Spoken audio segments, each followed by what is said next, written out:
As paranoid thrillers go, it's hard to beat the original Invasion of the Body Snatchers.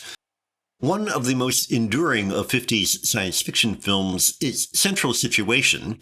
People in Santa Mira, California are being replaced by extraterrestrial pod creatures indistinguishable from their victims is so famous it hardly needs description.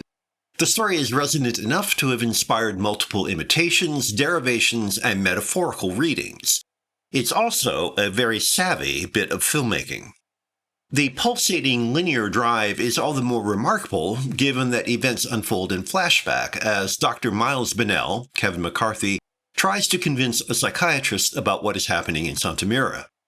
While that studio-imposed structure has been criticized, it helps the storytelling because Bennell's narration makes it possible to jump over cluttered exposition to quicken the pace and keep us on the edge of our seats.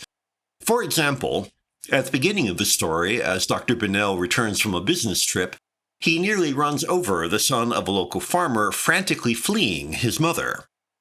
The scene comes out of literally nowhere, emphatically foregrounding the first example of people behaving inexplicably while also using the violence of a traffic accident to initiate a gut-punch rhythm of horrors.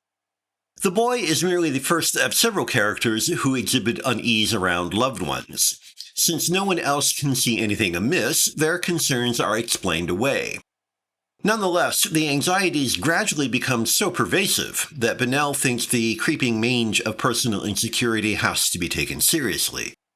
He enlists the aid of psychiatrist Dr. Kaufman, Larry Gates, who smoothly soothes all concerned with quote-unquote rational explanations, which, of course, eventually prove to be deliberately deceptive. Given the film's renown, the mysterious cause of the malaise is pretty much out in the open, and in any case is fully revealed midway through the story. Thus, Bennell's investigation turns into a compelling race against oblivion. That is why, thanks to its central conceit, Body Snatchers may be the rare thriller that remains frightening in repeated viewings.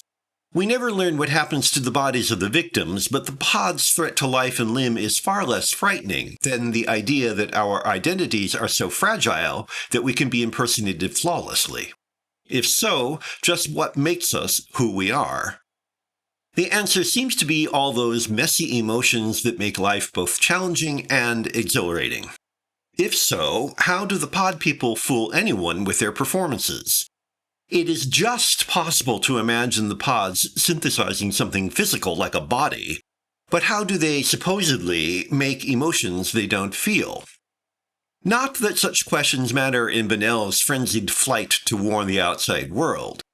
Too much is at stake to quibble, a fact attested to by the many allegorical interpretations of the film.